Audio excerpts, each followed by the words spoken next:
Hi, detectives. Here's our latest briefing. The Board of Supervisors, or the City Council, of the gray area suspect that the water slide is what is causing the fish to die. They plan on closing it down. Many people in the gray area are upset about this decision. A local student, Juan Tuno, has started his own investigation. This is him. Here is his introductory statement. I go to school in Synchrony City. I like science, but I also really like the water slide. When I heard that they might close down the water slide because fish are dying, I decided to do my own test with my chemistry kit. I found chemicals called phosphates in the stream. I think they may be coming from my uncle's cattle ranch and killing the fish. It's not fair to shut down the water slide if the cattle ranch is killing the fish.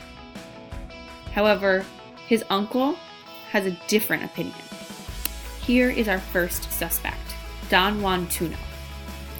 This is what he had to say. I'm proud of my nephew's interest in science, but let's get real. What do fish matter? People matter. The gray area should not be wasting its money on resources studying the fish. Phosphates are in fertilizers, and they help plants to grow. When they're in water, they also help algae, water plants, to grow. Fish eat algae, so more algae in the streams and ponds would be good for them.